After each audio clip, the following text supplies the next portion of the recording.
Thank you for joining us for this briefing on the state of the finances of the city of Tshwane.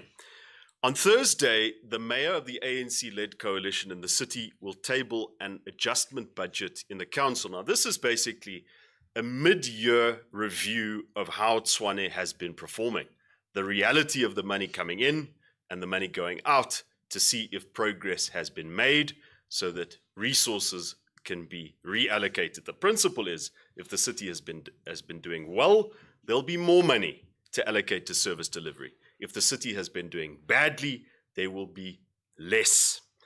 The DA has had access to an internal document used to brief the mayor on the state of the city's finances. And this document confirms three things. The first is that Tshwane's budget is not funded. And this is important because last night, Premier Panyaza Lesufi again repeated the lie that Tshwane has a funded budget. Clearly, it does not, and we'll go into the details of the city's deficit. Secondly, it is clear that by the end of this municipal financial year, Tshwane's books will reveal another enormous increase in unauthorized expenditure on water tankers. In fact, the situation is becoming so bad that this mayor's term of office will be characterized by a complete loss of control on spending on water tankers. Maybe she'll be known as Mayor Water Tanker. The third point is that the city's choice to pay backdated salary increases will severely affect its ability to attend to service outages, water, electricity, sanitation, leaks, the condition of our roads. And although, again, the Premier, being the effective political leader of the city of Tshwane, the ANC coalition, congratulated himself and his party on paying salary increases in Tshwane, but he didn't explain the effect that this would have on ordinary people. In reality, the backdated salary increases have widened the city's deficit.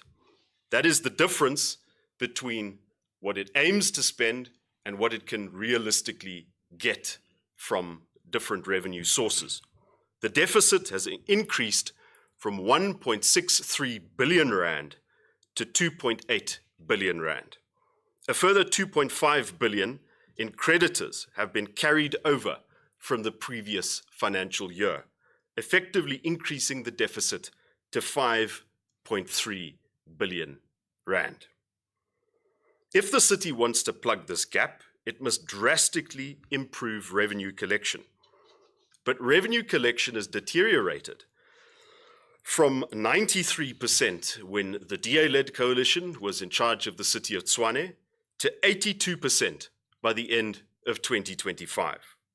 In order to improve the city's balance sheet and reduce the percentage of uncollected debt, the city proposes to write off upward of 8 billion rand of debt, which it now regards as having legally prescribed. Now, it's a good principle not to try and collect debt which is effectively uncollectible, but that doesn't actually fix the city's financial position.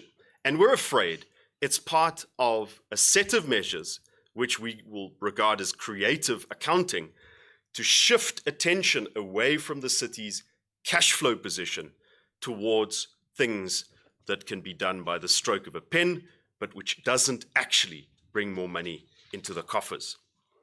Now, it is telling that the city, clearly under the direction of the CFO, has made an important decision when it comes to this increased spending on water tankers. Instead of allocating more money to water tankering contractors to cover the money that was already incurred or the expenses already incurred in the first half of this financial year, the city will now declare that money, and it's 125 million overspending in the year to date, they will declare it as unauthorized expenditure, which means it must be investigated by the council and there must be consequences. Now, the DA also welcomes the allocation of additional money to purchase water tankers. This is something which we have been advocating for a long time, The more water tankers the city owns, the less it depends on unscrupulous and expensive and exploitative water tankering contractors.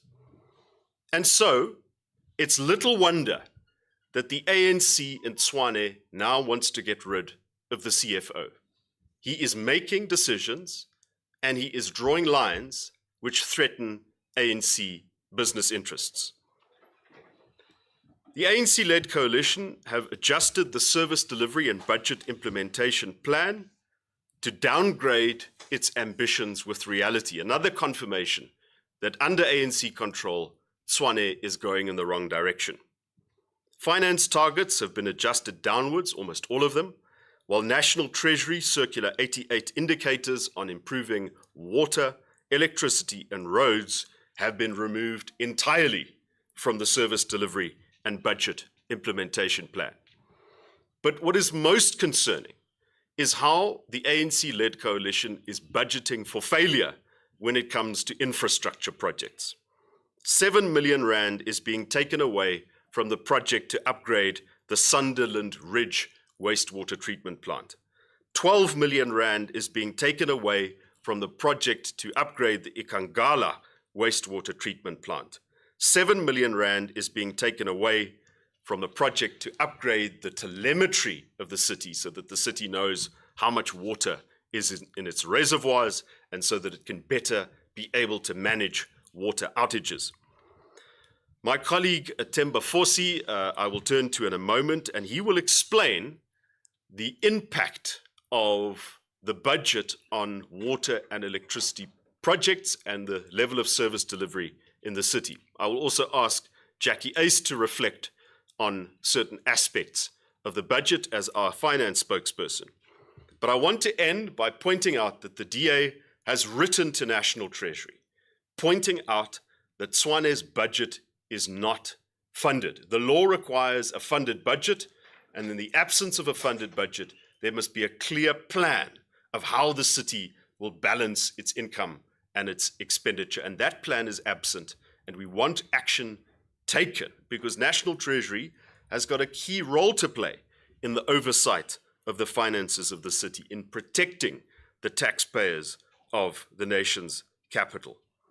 We are also asking National Treasury to take a stand in the investigation of water tanker invoices, to make sure that they are investigated and to hold those who've got an interest in the city, including politicians and officials, accountable for spending money on tankers instead of delivering water in the taps. I will now give my colleague Themba Fosi, DA spokesperson on utility services, the opportunity to reflect on some of the implications that the adjustment budget has for basic frontline services. Themba? Thank you very much, Brink.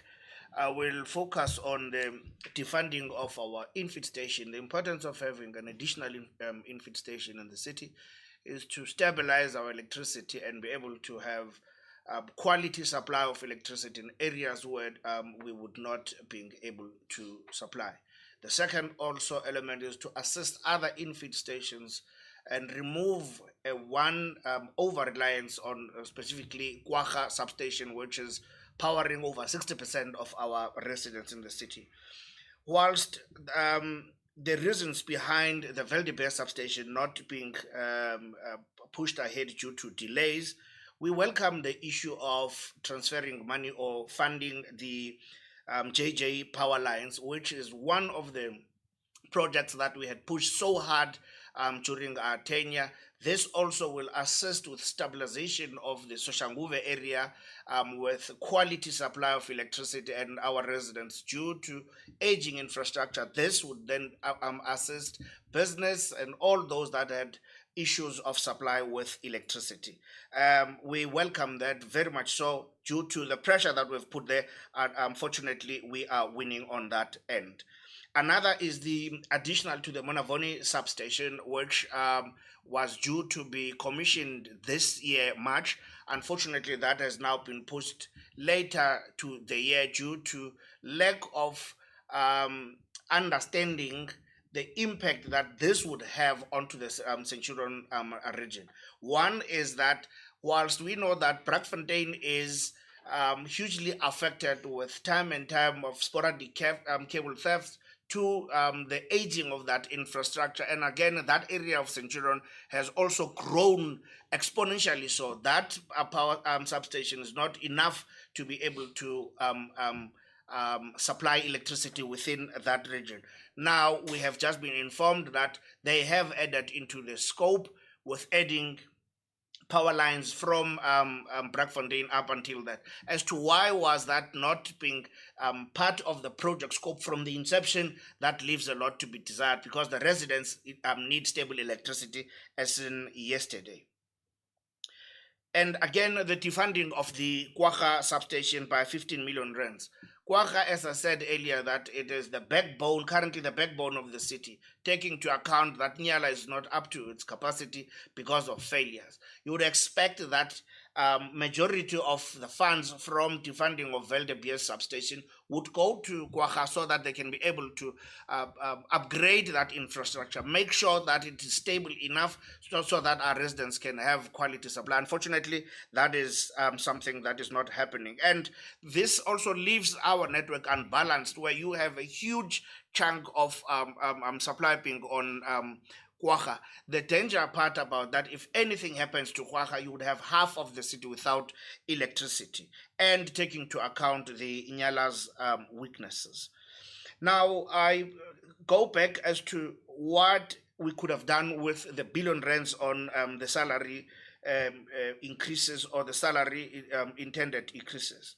This would assist us with filling our critical vacancies, putting boots on the ground, putting personnel to be assisting on the SLA that the city is failing so far as service delivery is concerned, replacement of all these pipelines, amongst other things, the infrastructure upgrades, which would also assist in making sure that we curb the over 40% of non-revenue water, which is currently a big issue, the over 20% of electricity losses. That is also another critical. That is money that is going straight to the drain.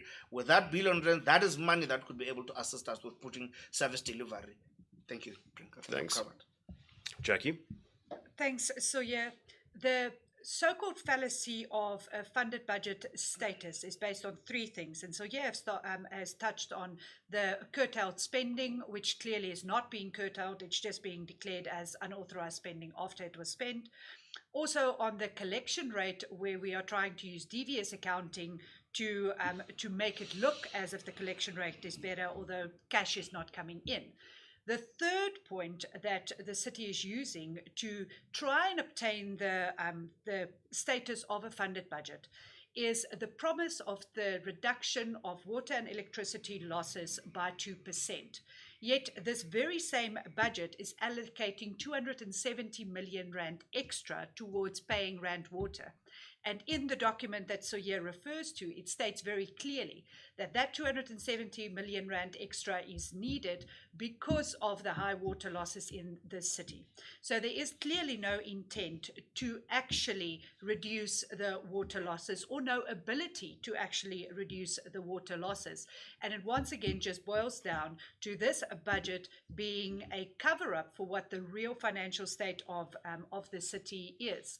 We are also seeing that this budget is planning to deplete the cash reserves of the city. Cash reserves already only has 4 days worth of spending for the city, which means if the city today does not get any money in, we can only cover our expenses for 4 days. Yet this budget is depleting that money that is available to a zero. This administration is clearly drying out the coffers as much as what they possibly can, and leaving it to a coming administration to sort out. We see that they then continue to cover up on these matters by, number one, not reporting to council or the public or National Treasury what the real state is, but also hiding matters such as not declaring deviations in tenders.